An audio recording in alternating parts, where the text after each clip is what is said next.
আপোনাৰ নামটো জনাব। মোৰ নাম গৌৰৱ নেওগ।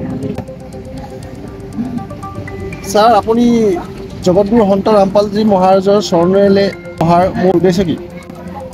মূল উদ্দেশ্য হৈছে যিহেতু মানুহৰ জীৱন পাইছোঁ, তো ইয়াত মোক্ষ প্ৰাপ্তি কৰিবৰ কাৰণে আৰু সৎভক্তি কৰি পেলাই মোক্ষ প্ৰাপ্তি কৰাই মূল উদ্দেশ্য। আগতে আপুনি কোনটো পন্থৰ লগত জড়িত আছিলে? আগতে মানে বাকী দেৱ দেৱতা, গণেশ পূজা এইবিলাকৰ ভক্তি কৰি আছোঁ। আগতে কোনো ধৰণৰ লাভ হোৱা নাছিলে নেকি আপোনাৰ? মানে ক'বলৈ গ'লে আগতে যি ভক্তি কৰিছিলোঁ সেয়া মানে সেই ভক্তিৰ পৰা মোৰ একো লাভ হোৱা নাছিলে আৰু মানসিক অশান্তি ঘৰত মানে কাৰো ইয়াত শান্তি বোলা বস্তুটো নাই। কাৰণ মানে পিছত যেতিয়া ৰামপালজী মহাৰাজৰ ইয়াত মানে নাম দীক্ষা ল'লোঁ, তেতিয়া মানে গম পালোঁ যে এইটো সম্পূৰ্ণ আগৰ যি ভক্তি সেয়া মানে শাস্ত্ৰ অনুকূল ভক্তি নহয়। তো ইয়াৰ পৰা মানে একোৱেই লাভ হোৱা নাছিলে।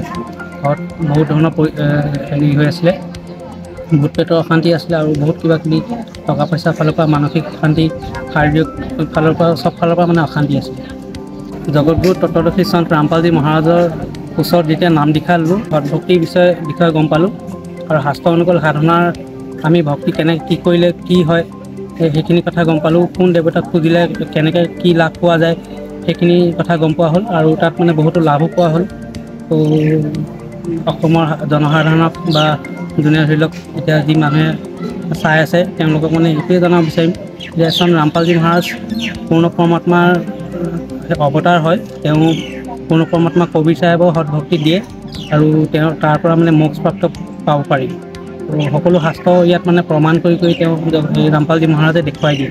তাৰ পৰা আমি কেনেকৈ আমি সৎভক্তি কৰিলে কোন দেৱতাক কি ভক্তি কৰিব লাগে, পূৰা শাস্ত্ৰ অনুকূল সাধনা তন্নকে দেখুৱাই দিয়ে।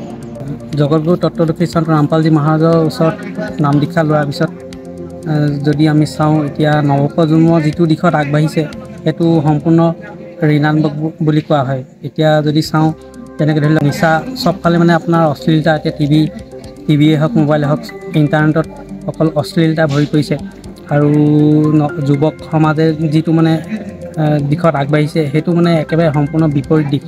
কিন্তু ইয়াত মানে ভক্তি বোলা বস্তুটো আমি দেখিবলৈ পোৱা নাযায় আৰু ভক্তি অনুষ্ঠানো যদি পতা হয় তাত অকল নাচ গানা DJ এইবিলাক বজাই পেলাই মানে যি ফূৰ্তি ফাৰ্তা কৰে, ইয়াত ভক্তিটো সম্পূৰ্ণৰূপে কোনোবাই কৰিবলৈ গ'লেই মানেও সম্পূৰ্ণৰূপে নাইকিয়াই হৈ যোৱা নিচিনা দেখিবলৈ পোৱা যায়। এতিয়া মানে ইয়াত এনেকুৱা দেখা হৈছে যে এইটো সম্পূৰ্ণৰূপে মানে নাইকিয়া কৰি দিব পৰা। ইয়াত মানে আমাৰ গুৰুজীয়ে যি নাম দীক্ষাৰ আপোনাৰ মন্ত্ৰ দিয়ে, ইয়াত মানে এই সম্পূৰ্ণৰূপে এইখিনি মানে শান্ত হৈ যায়, সম্পূৰ্ণৰূপে নাইকিয়া হৈ যায়। যেনেকৈ ধৰি লওক ইয়াত মানে ক'ৰবাত ভক্তি আধ্যাত্মিক অনুষ্ঠানত যদি যাওঁ, যিটো ভক্তি ভাৱ লৈ আমি যাব লাগে, তো এই ৰামপালজী মহাৰাজৰ জ্ঞানৰ পৰা মানে এই মন্ত্ৰ শক্তিৰ পৰা মানে এই বস্তুটো অহা দেখিবলৈ পোৱা যায়। ইয়াত নিচা সম্পূৰ্ণৰূপে ৰামপালজী মহাৰাজে নাইকিয়া কৰি দিছে, যি চৰকাৰে কৰিব নাই পৰা। আৰু দেখা গৈছে যে যৌতুকমুক্ত যিটো অভিযান, সেইটো বহুত মানুহৰ মানে জীৱন বাচি গৈছে, যিহেতু বহুতো মানে আত্মহত্যা বা বিভিন্ন ধৰণৰ সমস্যাৰ সন্মুখীন হয়। কিন্তু আমাৰ ৰামপালজী মহাৰাজৰ ইয়াত মানে বিনা দহেজত মানে বিয়া কৰা হয়, যিটো অচনীকৰণৰ ৰেমনি বুলি কোৱা হয়। আৰু ভ্ৰষ্টাচাৰমুক্ত আমি কোনো ধৰণৰ নাচ গান এইবিলাক মানে কৰিলে মানে কি হয়, কাইলৈ পৰহিলৈ যদি কিবা এটা এক্সিডেণ্ট হৈ আছে কিন্তু তাত কোনে সেই নাচ গানে কেতিয়াও একো প্ৰভাৱ পেলাব নোৱাৰে।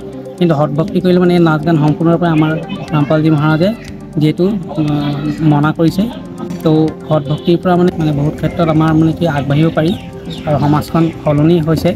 যোনে ৰামপালজী মহাৰাজৰ ওচৰত নাম দীক্ষা লৈছে তেওঁ জীৱনত বহুত লাভ পাইছে। কিন্তু যোনে ধৰি লওক এতিয়া যি ভক্তি কৰি আছে সেয়া মানে শাস্ত্ৰ অনুকূল ভক্তিও নহয়, যাৰ কাৰণে আমাৰ সমাজখনো এটা বিপৰীত দিশে গৈ আছে। আৰু যিহেতু আমি আজি কালি পৰহি পৰা বিভিন্ন ধৰণৰ সমস্যা দেখিবলৈ পাইছোঁ, পৃথিৱীত কি ঘটি আছে সেয়ে ক'ব বিচাৰিম। ধন্যবাদ ছাৰ। সৎ চাই